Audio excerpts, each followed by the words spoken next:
Alright, today we're turning Blood Moon into a D&D spell.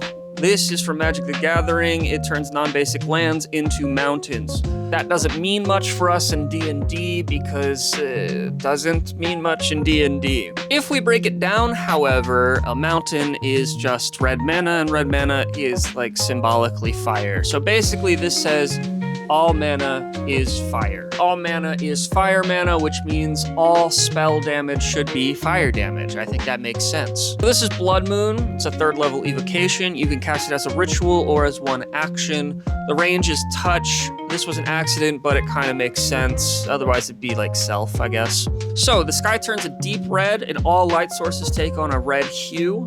If the moon is visible, it is now full and red. Even if it were like a crescent moon or a half moon, whatever, it is now full and red. If it is daylight or you cast this spell indoors, a miniature illusory moon will manifest above your head. This is why the touch spell might come into play because, you know, if you touch someone else, maybe it'll appear above their head. I don't know. It's like I said, it should be like self, but this works too.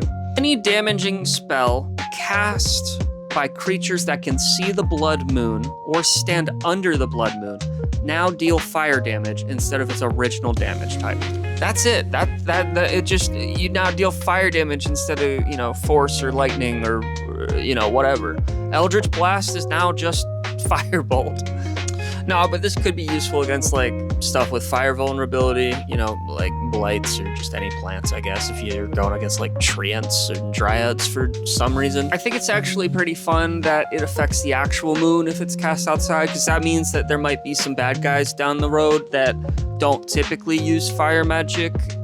Maybe it's just expensive, but also they got cantrips, so maybe they just burn down a city or a town or something all because you changed the moon to do that.